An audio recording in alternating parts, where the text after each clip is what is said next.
बहुत जरूरी चीज ये है, बहुत जरूरी चीज जो मैं आप लोगों को कहना चाहता हूं वो ये है कि सबसे पहले तो आप ये बात सोच लें कि आप यहां आए हैं। यह डिसीजन केवल आपका है, यह केवल आपका है। ब्लेम गेम नहीं करना है। ब्लेम गेम इस बात का नहीं करना है कि मैं शादीशुदा हूं, मेरी पत्नी है, बच्चे हैं, मेरे पे बहुत सारी जिम्मेदारी है। भाई तुम मेरे रूममेट हो, तुम्हें तो कोई दिक्कत नहीं है, तुम तो अनमैरिड हो, तुम्हारे पापा के पास खूब सारा पैसा है, तुम तो इंग्लिश मीडियम स्कूल में पढ़े हो, तुम्हारा बैकग्राउंड बहुत अच्छा है, तुम साइंस स्टूडेंट हो, तुम्हें साइंस वाला पोर्शन अच्छा आता होगा। अगर आप इतनी सारी बातों के साथ तैयारी करना चाहते हैं तो प्लीज ना करें। इसलिए ना करें क्योंकि आपने अपने मन में पहले ही ये पूर्वाग्रह बना रखा है कि मेरे पास इतनी चीजें कम है।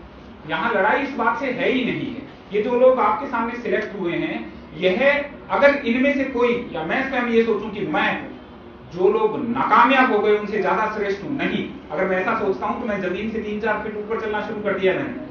लेकिन एक अंतर है, वो अंतर ये है कि ये कामयाब लोग नाकामयाब लोगों की तुलना में विद्वान कितने ज्यादा हैं ये तो पता नहीं, लेकिन कामयाब लोगों और नाकामयाब लोगों में बस एक फर्क है कि इन कामयाब लोगों ने गलतियां अपेक्षाकृत कम की हैं और नाकामयाब ज्यादा करके आ गए हैं। यह गलतियों को कम और ज्यादा करने का अंतर है, विद्वता का अंतर नहीं है। प्लीज इस चीज को आप अपने मन में रखें, इससे बड़ा कॉन्फिडेंस मिलता है। आप सारे लोग, हम सारे लोगों के अंदर कोई ना कोई चीज खास होती है, हमें उस खास चीज को तलाश करना है, उस पर काम करना है। समय का रोना, किसी चीज का रोना प्लीज छोड़ दीजिए। प्लीज इसलिए छोड़ दीजिए क्योंकि आप मान के चलिएगा कि किताबों की दुकान पर जब ढेर सारी किताबें सारे स्टूडेंट्स को वही मिलती हैं। आप जैसे भी आप फरमा रहे थे, आप कह रहे थे कि क्या नहीं पढ़ना है, ये दरअसल मैं इस पे बहुत समर्थन करता हूँ आपकी बात का। मैं आपकी बात को थोड़ा सा ढंग से बताना चाहूंगा। मैं ऐसे बताना चाहूंगा कि आजकल व्हाट्सएप ग्रुप पर ई पेपर सुबह आता है। जयपुर की राजस्थान पत्रिका आ गई, भास्कर आ गया, ढेर सारा कंटेंट है, इन शॉर्ट्स नाम की बहुत सारी एप्स हैं, वहां से बहुत सारी चीजें आती हैं। इतनी सामग्री है चारों तरफ कि अब ये ज्यादा महत्वपूर्ण हो गया है, कितना पढ़ें इससे ज्यादा महत्वपूर्ण ये है कि क्या क्या ना पढ़ें। आप मान के चलिएगा, मैं आपकी बात को इसलिए समर्थन कर रहा हूं क्योंकि मैं देखता हूं कि ये प्रवृत्ति, ये भी ले आओ, ये भी ले आओ, ये बुक भी ले लो, उससे कुछ ली, ये भी खरीद ली। किताबों के ढेर से अगर आरएस बना जाता तो लाइब्रेरियन पहला आरएस और आईएएस होता। इसलिए बहुत टारगेट वाली अप्रोच रखो। मैं तो सिर्फ एक चीज जानता हूं, मैं किसी के प्रति उत्तरदायी नहीं। ये मैं हमेशा कहता हूं, ये शर्ट मैंने मेरे नाप से पहनी है, ये 5-6 महीने चलेगी, वो मेरे हिसाब से, जूता मेरे हिसाब से। और मेरे कैरियर बनाने की बारी आई तो मैं किसी दूसरे से पूछ रहा हूँ, यार मुझे क्या पढ़ना चाहिए, कैसे करना चाहिए। अपनी जिंदगी में अपने हिसाब से काम करना है, अपनी सोच के साथ। हम सब ग्रेजुएट हैं, हम पढ़ लिख के आए हैं, हमारा विवेक काम करता है, हमें अपनी क्षमताओं का पता है। मुझे पता था कि मैं अर्थशास्त्र कभी अच्छे ढंग से नहीं पढ़ सकता हूँ। मुझे ध्यान है कि वो लोग बड़े विद्वान हैं, बहुत महारत है, मैं उनकी कदर करता हूँ, जो इतने तक याद कर लेते थे। तब जब मैंने एग्जाम दिया तो इतने तक याद कर लेते थे कि मनमोहन सिंह किस विमान नंबर से गए, वहां कितने में रुके, कितने करोड़ का समझौता हुआ। मुझे तो कभी याद नहीं रहता, लेकिन मुझे याद नहीं रहा तो भी मैंने उसका उत्तर निकाला कि उनको तारीख, महीना सब कुछ याद था। मैं लिख देता था हाल ही में उन्होंने यात्रा की, तो गलत नहीं। हम सब लोगों को अपनी कमजोरियां पता होना चाहिए। मैं आपको सिंपल सी एक चीज बताता हूं, जो आपकी सबसे सशक्त चीज है, मजबूत चीज है, उसको तो इतना अनपैरेलल कर दो, वहां पे ले जाओ जहां दूसरे वाला आसपास फटक ही नहीं पाए। और जो बिल्कुल कमजोर वाला हिस्सा है, हमारी प्रॉब्लम पता क्या है, हम जब पढ़ने बैठते तो हमें लगता है ये पोर्शन मेरा कमजोर है, मैं आज अब इसको इतना स्ट्रॉन्ग कर लूं जितना मेरा सबसे स्ट्रॉन्ग विषय है। वैसा कैसे हो सकता है? आपने 20, 21, 22, 25 साल उसको दिए हैं, उसको तो जो बहुत नीचे है उसको प्लीज एवरेज तक लाने की कोशिश करें। एक बार एवरेज पे लाएं, एवरेज से गुड, बेटर, बेस्ट की सफर बाद में तय करना है, और जो मजबूत चीज है उसको आगे लेके जाए। मुझे चांदनी चौक टू चाइना का मैं अक्सर दोहराता हूँ, मुझे बहुत पसंद है ये लाइन। एक अच्छी लाइन है, फिल्म आई थी अक्षय कुमार की, उसमें वो कहता है कि मुझे तुम्हारे उन 10,000 दावों से खतरा नहीं है जो तुम्हें आते हैं, लेकिन मुझे तुम्हारे उस एक दाम से बहुत ज्यादा खतरा है जिसको तुमने 10,000 बार आजमा लिया है। ये बहुत गहरी चीज है, समझने वाली बात है। एक इंपॉर्टेंट चीज ये है, मैं दो शब्दों पे बात करूंगा। एक होती है भावुकता, एक होती है संवेदनशीलता। हम लोग विशेषकर कई बार ग्रामीण पृष्ठभूमि से आने वाले हम लोग कई बार उसका अंतर नहीं पता कर पाते हैं। फिल्म चल रही है, बड़ा ही कारुणिक दृश्य है, उसको गोली मार दी, मां रो रही है, हम भी रो रहे हैं, ये भावुकता है। भावुकता को जिंदगी में प्लीज जगह मत देना। विशेषकर हमारी जो फीमेल एस्पिरेंट्स हैं, मैं आपको भी कहना चाहता हूं, प्लीज इसको कभी जगह मत देना। सेंसिटिविटी को, अपनी संवेदनशीलता को जगह देनी है। संवेदनशीलता क्या है? किसी कतार में अंत में खड़े हुए व्यक्ति के दुख को समझते हुए उस गरीब व्यक्ति के आंसू पहुंचकर उसके चेहरे पे मुस्कान ला सको, ऐसी पीड़ा है, ऐसा दिल है, वो संवेदनशीलता है।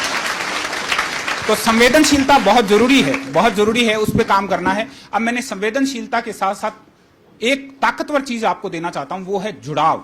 प्लीज आप जब भी यहां हो, कभी भी आपको लगे, क्योंकि हम सारे इंसान हैं, मशीन नहीं है जो हमेशा 2+2 का जोड़ एवरेस्ट पे बिठाओ तब भी 4 करेगी, किसी द्वीप में ले जाओ तब भी 4 करेगी, नॉर्थ पोल साउथ पोल कहीं भी जोड़ो 4 बताएगी। लेकिन हम इंसान हैं, बहुत सारी चीजें कई बार हम में बदलाव लाती हैं। जब भी आपको लगे कि आप अपने मूल लक्ष्य से भटक रहे हो, मेरा ये बहुत बड़ा फार्मूला है, बहुत आजमाया हुआ तरीका है, जिनसे आप ज्यादा जुड़े हुए हैं, आपके माता पिता, आपके परिवार के लोग, वो चाहे किसी का भाई हो सकता है, किसी के लिए पिता हो सकते हैं जो पीछे बैठे हैं, कोई भी हो सकते हैं, जिनसे आप ज्यादा जुड़े हैं, प्लीज आप उनको अपने सामने रखिएगा।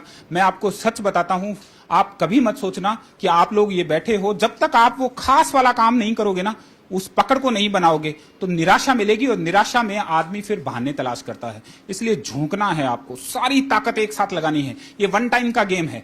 हम 130 करोड़ लोगों के अंदर गुमनामी की लाइन को लंबा नहीं करना चाहते हैं। अगर आपको, आप में से किसी को गुमनामी की कतार पसंद हो तो फॉर्म भरिए, ऊपर ऊपर से तैयारी कीजिए सुपरफिशियली, और उसके बाद ब्लेम देते रहिए। मैं मलाल के साथ नहीं जी सकता हूं। एक इंसान का हाथ नहीं है, कटा हुआ है, वो जिंदगी को जी लेगा कि मेरा हाथ नहीं है। इंसान के लिए जीना तब कठिन नहीं है जब उसके हाथ पैर नहीं हो। इंसान के लिए जीना तब बहुत कठिन हो जाता है जब उसके पास मलाल हो, अफसोस कि यार मैं सिलेक्ट हो जाता। 10 साल बाद किसी दूसरे को देख रहा है, 12 साल बाद देख रहा है, 15 साल बाद देख रहा है, बच्चे स्कूल जा रहे हैं, वो अपनी अलमारी देख रहा है, या महिला है अपना संदूक बॉक्स किसी चीज में निकाल के अपनी पुरानी मार्कशीट देख रही है, उसके सामने प्रवेश पत्र सामने आ रहा है कि RAS प्री का पेपर था, वहां गई थी मैं, या मैं वहां गया था। ये जो मलाल है, ये मलाल मार डालता है। इसलिए अफसोस को अपने पास मत आने दो, झोंक दो पूरा का पूरा कि वन टाइम सिलेक्ट होकर मुझे दिखाना है। मैं प्रयास की बात नहीं कर रहा, मैं झोंकने की बात कर रहा हूं।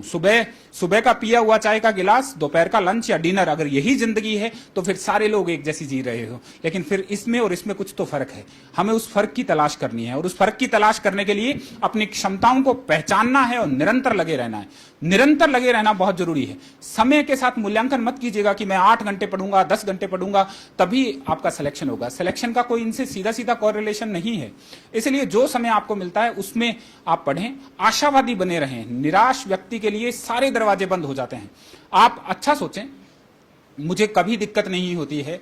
जब मैंने इवन RAS का एग्जाम दिया था तो तब भी कोर्ट में स्टे लग गया, क्योंकि आजकल आपको मालूम है कि ह्यूमैनिटेरियन ग्राउंड पर और थोड़े से किसी टेक्निकल ग्राउंड पर कोई भी आदमी कोर्ट में जाता है, उसको डेफिनेटली अगर उसका पक्ष हमारे माननीय न्यायाधीशों को ठीक लगता है तो एक बार तो वैकेंसी पे स्टे आ जाता है, प्रोसेस पे स्टे लग जाता है। पेशेंस तो इसमें रखना पड़ेगा, और इसके लिए हम किसी को दोष नहीं देना चाहते हैं, किसी को दोष नहीं देना चाहते हैं।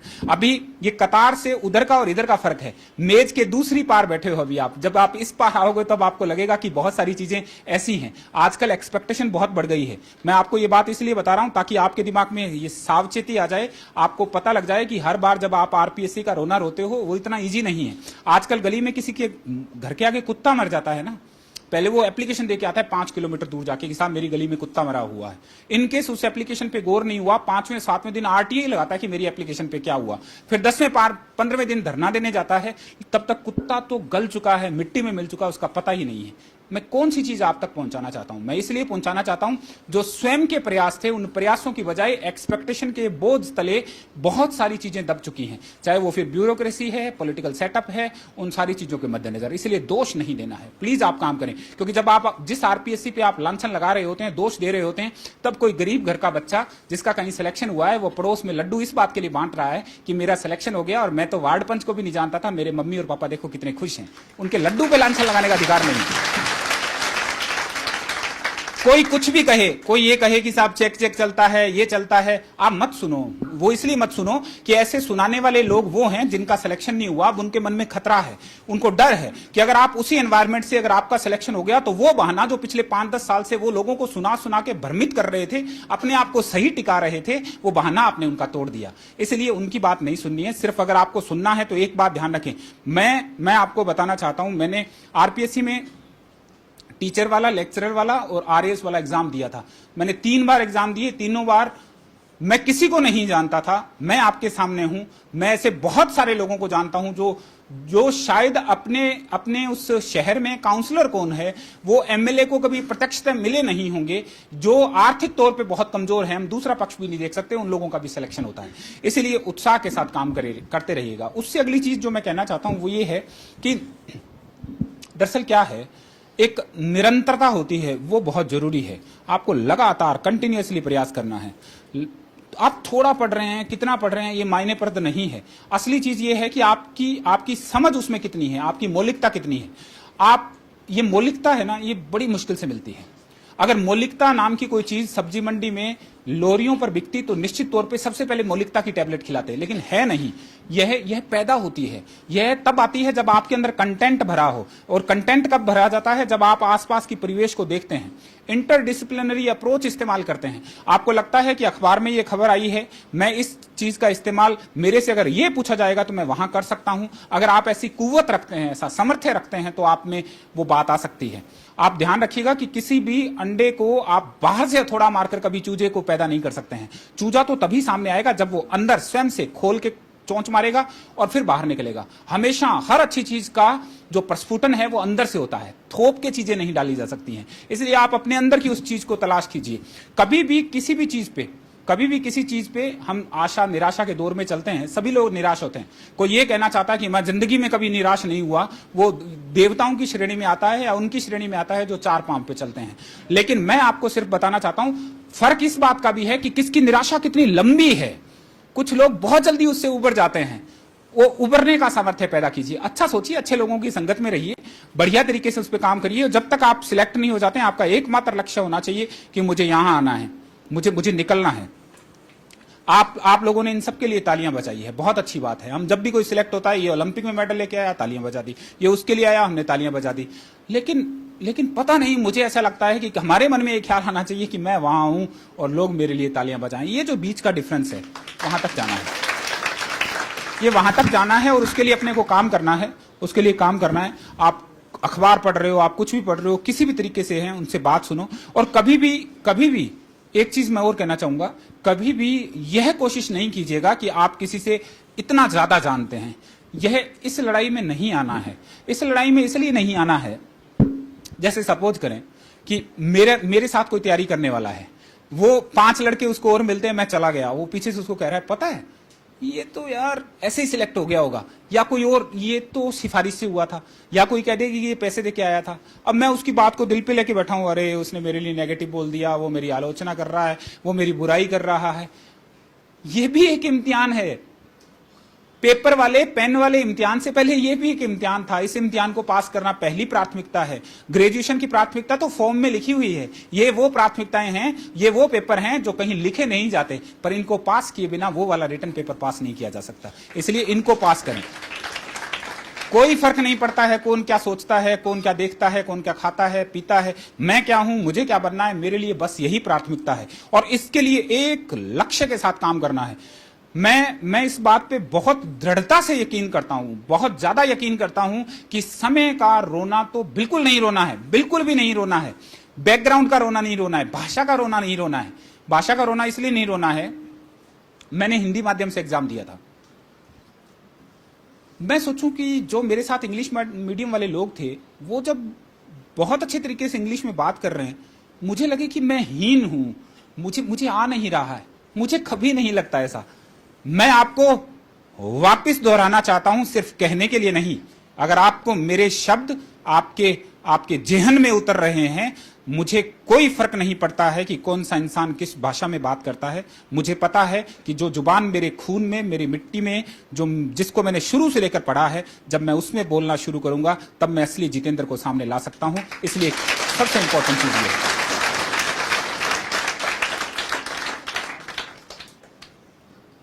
आप मान के चलिएगा, बनावटीपन को आप बहुत लंबा नहीं कर सकते हैं।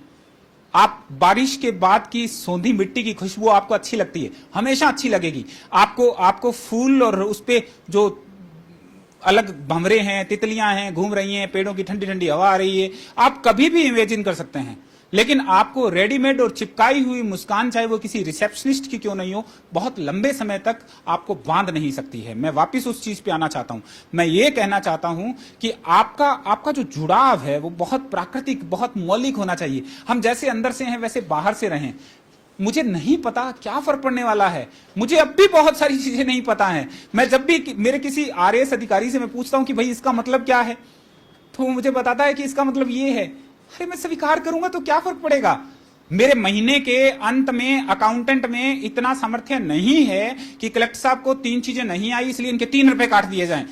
उसमें नहीं है, मुझे उतना ही मिलेगा। लेकिन स्वीकार करने से मेरे मन पे बोझ नहीं रहता है। मुझे याद नहीं करना पड़ता है कि मैं 7 साल बाद में इस आदमी से मिला हूं, मैंने पहले कौन से वाला रूप दिखाया था। क्यों करना है? जैसे निर्मल हैं वैसे रहें। आप आधी से ज्यादा टेंशन तो हमारी इस बात की है कि उसके पास 3 हाइलाइटर हैं, उसने नोट्स को बड़ा अंडरलाइन कर रखा है। मैं जब एग्जाम से बाहर निकलता था पता लगता था ये तो बहुत बड़ा है भाई, इसको बहुत कुछ आता है। मुझे सिर्फ हंसी आती है, मुझे बिल्कुल नहीं फर्क पड़ता। मैं पुनः बता दूं, मैंने मेरे माइंडसेट को ऐसा कर रखा है कि अगर हमने सोचा कि ये काम करना है तो निश्चित तौर पर फिर किसी और चीज का ध्यान नहीं है। ये जो बुक है ये मेरी लिखी नहीं है, मैं कोट इसलिए कर रहा हूं, एक सेकंड के लिए चाहूंगा। ये पंजाबी के बहुत ही रिनाउंड राइटर हैं मनमोहन, 350 पेज की किताब थी, उन्होंने बहुत अच्छी क्लिष्ट पंजाबी में लिखी है, ठेठ पंजाबी में, और बहुत गहरी किताब थी बुद्धिज्म फिलॉसफी पे। उन्होंने मुझे कहा कि ये बुक है और एकेडमी इसका काम किसी को नहीं दे रही क्योंकि कोई राजी नहीं हो रहा इसको पढ़ने के लिए। हिंदी में ट्रांसलेशन हो जाता है तो सारी भाषाओं में ट्रांसलेशन इजी हो जाता है, पर पंजाबी से कोई हिंदी में ट्रांसलेट नहीं कर पा रहा है। तो मैंने रिक्वेस्ट किया कि अगर ये काम मुझे मिलेगा तो मैं करूंगा। उन्होंने कहा ये टाइम बाउंड होता है, एकेडमी टाइम बाउंड काम देती है। मैंने कहा मैं फिर भी करूंगा। उन्होंने, एकेडमी ने मुझे दिया, ये मेरा सौभाग्य था। मैंने इस बुक के लिए, मेरा दर्शन शास्त्र विषय रहा है, मैंने मास्टर डिग्री किया है, मैंने उसमें सिलेक्ट पास किया है, लेकिन उसके बावजूद भी मुझे स्वीकार करते हुए बिल्कुल भी शर्म नहीं आ रही है कि मेरे को इसके लिए 7-8 हजार अलग से पेजेस पढ़ने पड़े। मेरे ज्ञान में वृद्धि हुई, बहुत धीरे धीरे पढ़ना शुरू किया। कुछ पंजाबी के शब्द मुझे नहीं आते थे, उसके लिए मैंने यहां से मेरे कुछ दोस्तों से पता करवाया। पटियाला यूनिवर्सिटी में जो प्रोफेसर थे उनसे फोन करके पूछा कि सर इसका मतलब क्या होता है। उन्होंने मुझे बताया। अगर आप, ये किताब का जो ट्रांसलेशन है जो मैंने किया है, यह मैं केवल ये बताने के लिए कर रहा हूं कि हम हर घड़ी हर तरीके से अपने लिए परिवर्तन कर सकते हैं, बशर्ते आपके अंदर वो चीज दृढ़ता से बसी हो।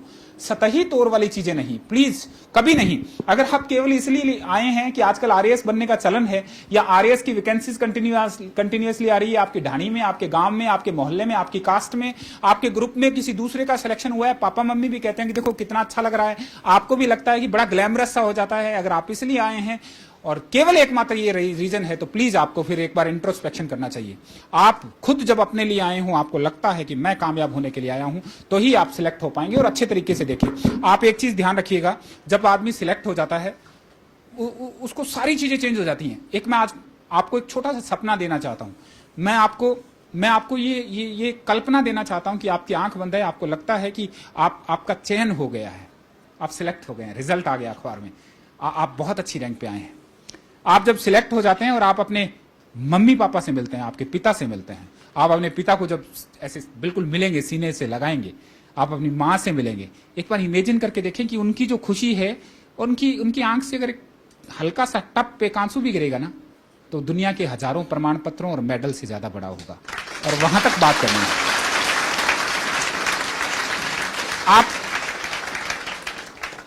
आप इमेजिन करें, प्लीज एक बार इमेजिन करें, सिलेक्ट होने के बाद सारा सोच का दायरा बदल जाता है। हर किसी को लगता है कि यार वो जो आदमी पहले आप पर यकीन नहीं करता था ना, अब भी वो पता क्या कहेगा, मुझे तो पहले ही पता था ये बन जाएगा। ये होता है, सबके साथ होता है। यह अंतर है। प्लीज इसको पहचानिए, प्लीज अपने इस सपने को हमेशा जिंदा रखिए। मैं नहीं चाहता कि जितने चेहरे मेरी आंखों के सामने हैं वो केवल उनकी भूमिका इस सांस में तालियां बजाने तक सीमित रहे, औरों के लिए नहीं बजानी है। एक दिन आना है, एक दिन आएगा जब आप सामने खड़े हो, आपको कुछ मिल रहा हो, आपके मम्मी पापा दूर बैठे हो, वो धीरे से ना बराबर वाले के कोहनी मार के, वो जो है ना मेरा है, मेरा बेटा है, मेरी बिटिया है। अगर अपने पिता और अपनी मां को, अपने भाई को ये कोहनी मारकर बताने वाला जो सुख है वो मिल रहा है ना, वो मुझे मिल रहा है, ये फील जब तक आप उनको नहीं दे सकते हैं, फिर बेकार है सब कुछ। मेरे लिए अपनेपन की, जुड़ाव की और कामयाबी की बस इतनी सी परिभाषा है। इससे ज्यादा मैं कुछ और कहना नहीं चाहता हूं। इसीलिए हमें काम करना है। अगर आपकी कोई चीज कम आती है, प्लीज उसके लिए कभी निराश नहीं होना कि मेरे पड़ोसी को ये ज्यादा। सब में अलग अलग क्षमताएं हैं, सब में अलग अलग कुव्वत है। मुझे पता है कि मैं एक बार पढ़ी चीज को दूसरे किसी विषय में इस्तेमाल कर सकता हूं, ये मेरी क्षमता है।